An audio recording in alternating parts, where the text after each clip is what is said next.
गृह खात्याच्या चर्चेवर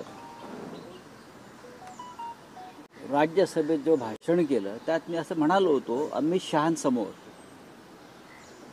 की अमित शहानी किंवा या गृहमंत्र्यांनी देशाचं पोलीस स्टेट केलं. पोलीस स्टेट म्हणजे पोलिसांच्या दबावाखाली सुरू असलेलं राज्य.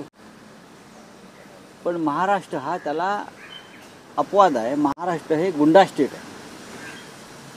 महाराष्ट्र हे गुंडा राज आहे आणि संपूर्ण महाराष्ट्राचा बीड करण्याचा चंग काही लोकांनी बांधलेला आहे. एक बीड नाही, संपूर्ण महाराष्ट्राचा बीड करण्याचा प्रयत्न सुरू आहे. काल मुंबईत रात्री जो प्रकार घडलेला आहे कुणाल कामराच्या बाबतीत, कुणाल कामरा हा एक लेखक आहे, स्टँडअप कॉमेडियन आहे, वक्ता आहे. तो स्वतःचे शो करत असतो, राजकीय व्यंग्यात्मक टीका टिप्पण्या करत असतो. त्याने आमच्यावरही केलेलं आहे. त्यांनी आमच्यावरही टीका टिप्पण्या केलेल्या आहेत, आमच्या नेत्यांवर केलेल्या आहेत. काल त्याचं एक गाणं प्रसिद्ध झालं, त्याचं एक पॉडकास्ट प्रसिद्ध झालं. त्यात तो काय म्हणतो आहे, थाने की रिक्षा असं काहीतरी आहे ना, थाने की रिक्षा चेहरे पे दाढी. ह्याच्यामध्ये कोणाला किंवा कोणाच्या लोकांना अस्वस्थ होऊन त्याचा स्टुडिओ फोडून धमक्या देण्याची काय गरज आहे? 50-60 लोक जातात, हातामध्ये लाठ्याकाठ्या घेतात आणि खार परिसरातील ज्या हॉटेलमध्ये स्टुडिओ आहे त्या हॉटेल त्यांनी उद्ध्वस्त केलं. या महाराष्ट्राला एक कमजोर गृहमंत्री लाभल्याचं हे लक्षण आहे. माझं देवेंद्र फडणवीस यांना आव्हान आहे की त्यांनी गृह खातं सोडावं. त्यांना झेपत नाही, गृह खात्याचा कारभार त्यांना झेपत नाही किंवा त्यांना काम करू दिलं जात नाही. बीडमध्ये काय चाललंय, परभणीत काय चाललंय, नागपूरला काय झालं दंगली, आणि आता तुमच्या डोळ्यासमोर महाराष्ट्राच्या राजधानीमध्ये एका पॉडकास्टरचा स्टुडिओ उद्ध्वस्त केला. आणि पोलीस काय झोपा काढत होते? तुमचे पोलीस काय करत होते? या महाराष्ट्रामध्ये सेन्सॉरशिप लादली आहे. काय केलं? आणीबाणी लावली आहे. जर आणीबाणी लावली असेल तर मला स्पष्ट सांगा आम्हाला तुम्ही. हो, या महाराष्ट्रामध्ये आम्ही आणीबाणी लावलेली आहे. कलाकारांना, साहित्यकांना, लेखकांना, कॉमेडियन्सना त्यांचे कार्यक्रम आम्ही टीका टिप्पणी करू देणार नाही, लिहू दिलं जाणार नाही, बोलू दिलं जाणार नाही, हे त्यांनी स्पष्ट सांगावं. माझं देवेंद्र फडणवीसांना एक आव्हान आहे की नागपूरच्या दंगलखोरांच्या संदर्भात त्यांनी सांगितलेलं आहे दंगलखोरांना सोडणार नाही आणि जे नुकसान झालेलं आहे ते दंगलखोरांकडून आम्ही त्याची भरपाई करू. काल रात्री खारमध्ये दंगलखोरांनी जे नुकसान केलेलं आहे त्या दंगलखोरांना तुम्ही सोडणार आहात की नाही, आणि जे नुकसान झालं आहे ते तुम्ही या दंगलखोरांकडून भरून घेणार आहात की नाही, हा एक सामान्य जनतेचा प्रश्न आहे. महाराष्ट्राच्या राजधानीत तुम्ही गुंडाराज चालवताय. बरं, अशा प्रकारची गाणी निवडणूक काळामध्ये सगळ्यांवरच आलेली आहेत. रिक्षावाला, दाढीवाला, गद्दार, गुवाहाटी, तुम्ही गाणी पहा त्या काळातली. आमच्यावर केली आहेत, त्यांच्यावर केली आहेत, केलेली आहेत ना. मग आत्ता एवढी सुरसुरी का आली काही लोकांना? कशा करता आली? हे गाणं जे आहे त्यात कोणाचा उल्लेख नाही आहे, कोणाचं नाव नाही आहे. या गाण्यावरती काही लोक रात्री बेभानपणे नाचली बरं का, असं मी पाहिलं. लोक नाचतात, त्याचा राग आला का? मग दाढी काढा, तुम्ही दाढी काढा ना. तुम्हाला दाढीच्या विषयी एवढं, स्वतःच्या दाढीविषयी म्हणजे सगळ्या दाढ्या माझ्याच आहेत, ज्या दाढीवाल्यावरती कोणी काय म्हणतंय तर माझ्यावरच बोललं जातं आहे असं त्यांच्या समर्थकांना वाटत असेल तर त्यांच्या समर्थकांनी दाढ्या सपाट करून टाकाव्यात. काय चाललं या राज्यामध्ये?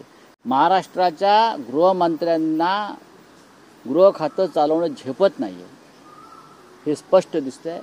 कालच्या घटनेबद्दल मुंबईच्या पोलीस आयुक्तांची बदली व्हायला पाहिजे, ट्रान्सफर व्हायला पाहिजे मुंबईच्या पोलीस आयुक्तांकडून. काय केलं त्यांनी? हा संपूर्ण कट 1.5 तास 2 तास आधी सुजला होता. काय करत होते मुंबईचे पोलीस?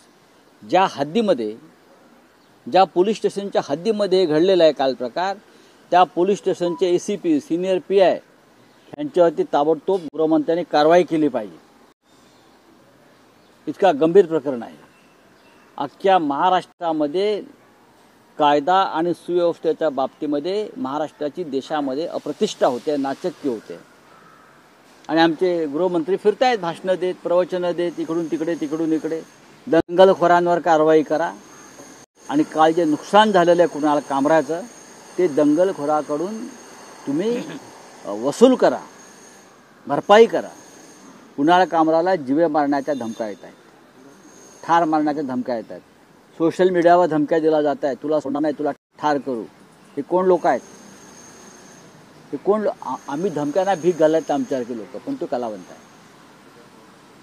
त्याला संरक्षण द्या असं मी म्हणत नाही, पण धमक्यात देणाऱ्यांवर कारवाई करा. तुम्ही संरक्षण देणार नाही हे आम्हाला माहिती आहे, पण धमक्यात देणाऱ्यांवर कारवाई करा.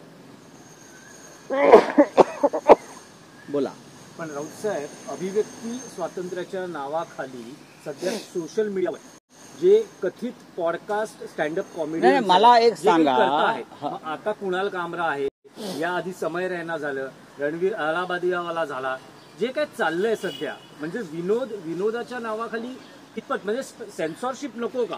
तुम्ही आचार्य अत्रे यांचे विडंबन काव्य त्या काळातली वाचली असतील ना? त्यांचे आचार्य अत्रे आणि कुणाल कामरा हे बघा, झेंडूची फुले तुम्ही कविता संग्रह वाचा.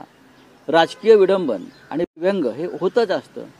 नाहीतर हिंदुहृदय सम्राट बाळासाहेब ठाकरे हे जागतिक कीर्तीचे व्यंगचित्रकार होऊच शकले नसते. राजकारणातल्या लोकांनी आपल्यावरची व्यंगात्मक टीकाही सहन केली पाहिजे. आम्ही करतो, सगळेच करतात. माननीय बाळासाहेबांनी सुद्धा टीका सहन केली आहे, शरद पवारांनी केलेली आहे, विलासराव देशमुखांनी केलेली आहे. प्रत्येक प्रमुख नेत्यानं ही नरेंद्र मोदींचं सरकार आल्यापासून ही परंपरा पडली की टीका सहन करायची नाही. त्यासाठी मग टीका करणाऱ्यांना बंदिवान करणारे कायदे आणायचे, नवीन कायदे आणायचे, नवीन नियम आणायचे. महाराष्ट्रात देशामध्ये हे यापूर्वी घडलं नव्हतं. आणीबाणीत सुद्धा घडलं नव्हतं. मी तुम्हाला सांगतो, आणीबाणीत सुद्धा या टोकाच्या भूमिका कधी कोणी घेतल्या नव्हत्या. देवेंद्र फडणवीस यांना जर स्वतःची प्रतिष्ठा थोडी तरी सांभाळायची असेल तर त्यांनी कालच्या दंगलखोरांवर तात्काळ कारवाई केली पाहिजे आणि नुकसान भरपाई जी आहे ती त्या दंगलखोरांकडूनच वसूल केली पाहिजे. नाही, पण शिवसेना युबीटी पूर्णपणे कुणाल कामराच्या पाठीशी आहे. अशा प्रकारे पॉडकास्ट करणारे लेखक, पत्रकारांच्या मागे आम्ही आहोत. बघा, मर्यादा पाळल्याच पाहिजेत. मग पॉडकास्टर्स असतील, लेखक असतील, साहित्यिक असतील, व्यक्तिगत टीका टिप्पणी. मग इतके दिवस विधिमंडळात जे चाललेलं आहे ते पॉडकास्टपेक्षा भयंकर आहे. विधिमंडळात जे आमचे आमदार किंवा खासदार ज्या प्रकारची भाषा आणि टीका करतायत कमरेखालची, हे तर कुणाल कामराच्या पॉडकास्टपेक्षा भयंकर आहे. विधानसभेतच हल्ले होतील अशा अनेक झाले आहेत. ते चालतंय का? त्याच्यावर या बंधन आहेत का? त्यांना संरक्षण आहे, ते अभिव्यक्ती स्वातंत्र्य आहे.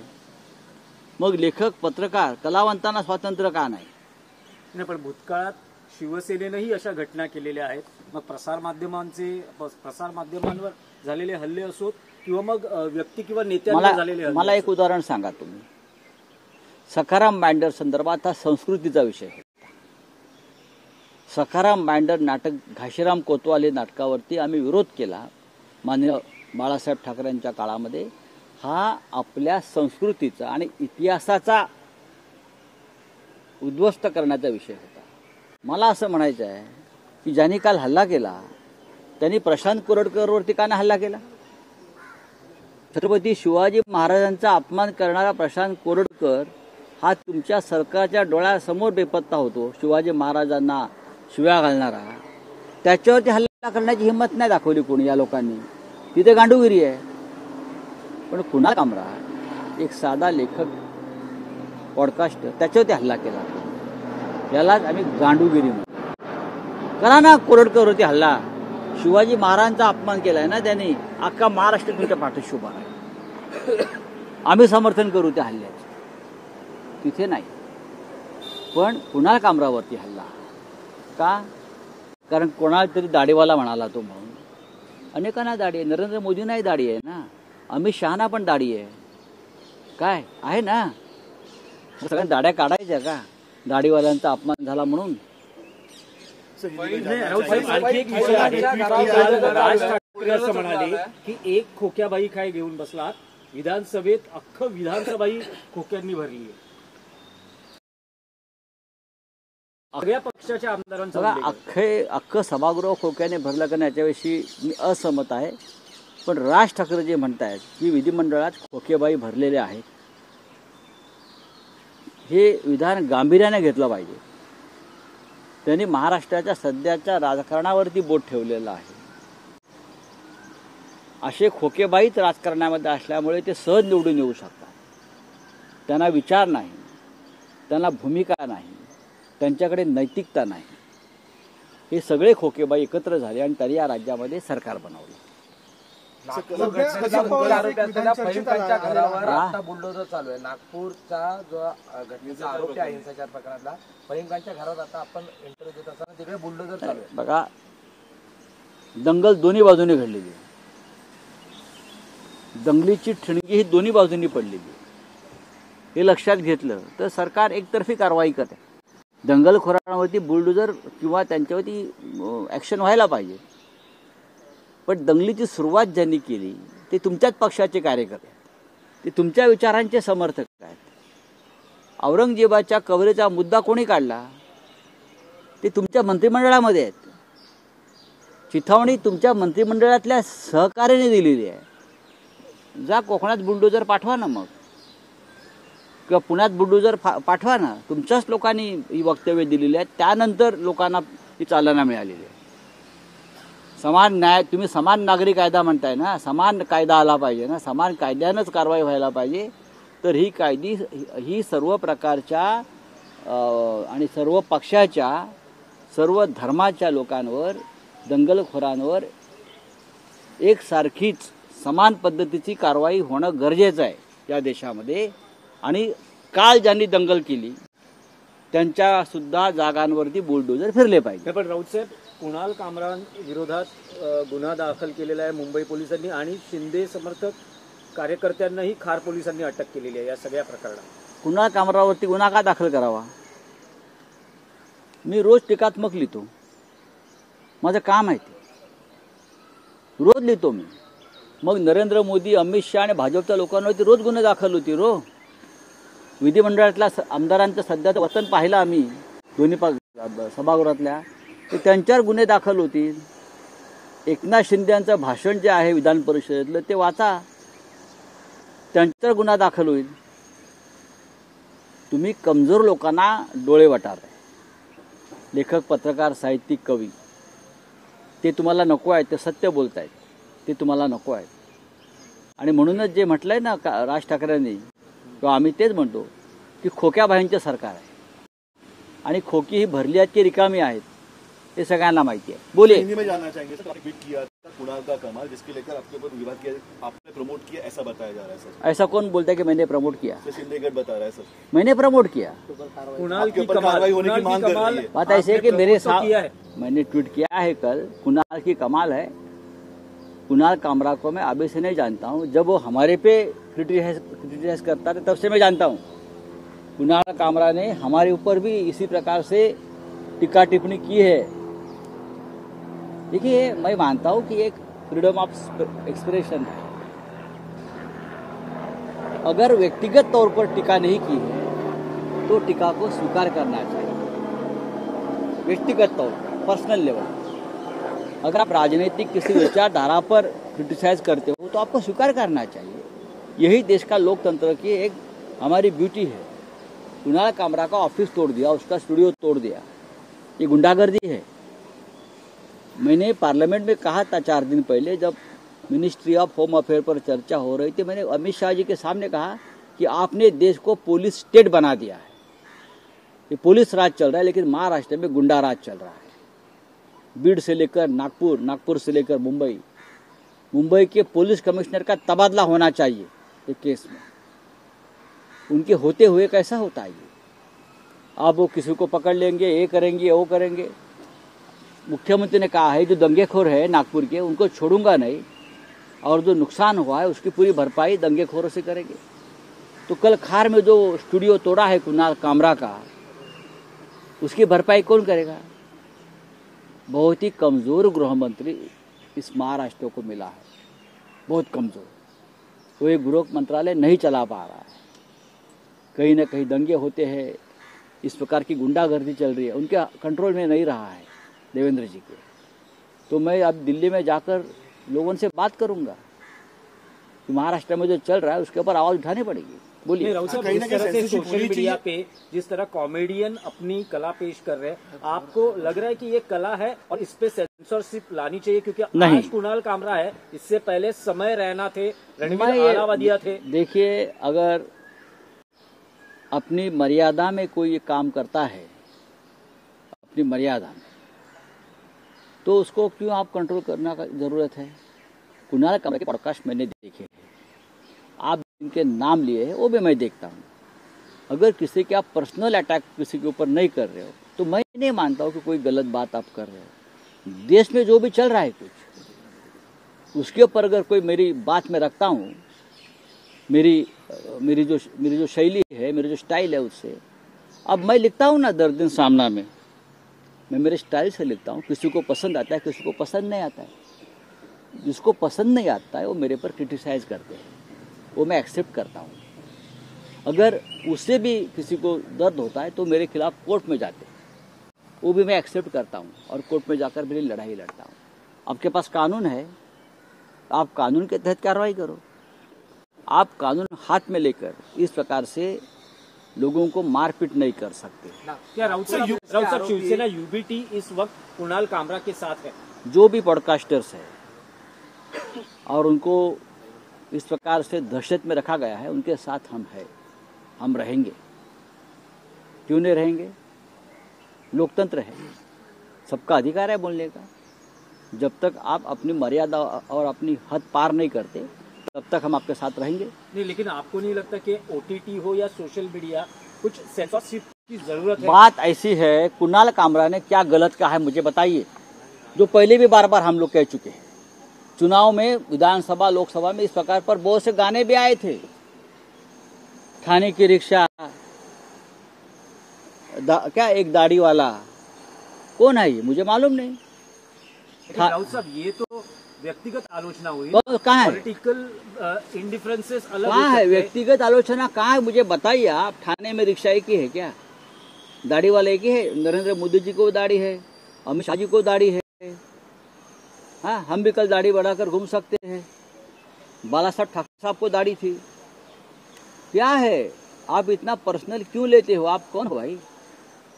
आप लोकतंत्र को मानो, डेमोक्रेसी को मानो, संविधान को मानो। अगर आपको लगता है गलत है, आप कोर्ट में जाइए, आप न्यायालय में जाइए, आप पुलिस में जाइए। यूपी पैटर्न नागपुर में किया जा रहा है। मुख्य आरोपी उसके घर पे बुलडोजर चलाया जा रहा है। देखिए, बुलडोजर चलाना है तो सभी जात और धर्मों के दंगेखोर जो है उनके ऊपर बुलडोजर चलाओ। एक धर्म के ऊपर दंगा किसने भड़काया? दंगा भड़काने वाले आपके कैबिनेट में बैठे हैं। औरंगजेब की कब्र उखाड़ने की बात करने वाले और लोगों को दंगे के लिए एनकरेज करने वाले जो लोग हैं वो आपके कैबिनेट में आज भी बैठे हैं। चला उनके ऊपर बुलडोजर। चलिए, थैंक यू। राज ठाकरे जी का बयान हाँ, आया क्या है? वो कह रहे हैं कि एक खोखिया भाई को क्या लेके बैठे, महाराष्ट्र की पूरी विधानसभा खोखा से भरी। मैं राज ठाकरे की जो बात है उनसे मैं सहमत हूँ। जो सरकार बनी है ये ऐसे खोखिया भाई से बनी है। आज की जो सरकार है ये खोखिया भाई की सरकार है। अब देखिए ना कैसे कैसे लोग किस तरह से चुनकर आए। दहशत, पैसा, होटल लिस्ट में गड़बड़ी, ईवीएम गड़बड़ी, ये सिर्फ खोखिया भाई कर सकते हैं। सीधे साधे जो लोग हैं चुनाव लड़ते हैं वो इस तरह से चुनाव न लड़ते हैं न जीतते हैं। तो मुख्यमंत्री से लेकर 2 उप मुख्यमंत्री और उनके साथ जो 200-300 लोग अब आए हैं वो सब खोखिया बाई के वारिस हैं। ये सब खोखिया बाई के बगल बच्चे हैं। तो राज ठाकरे जी ने बात सही कही। राज ठाकरे भी एक व्यंग्य चित्रकार है, कार्टूनिस्ट है। तो उनकी जो सोच है वो सोच के मुताबिक ये उनका कहना मैं मानता हूँ। खोखिया भाई वाली जो प्रतिमा है वो ठीक है। चलिए।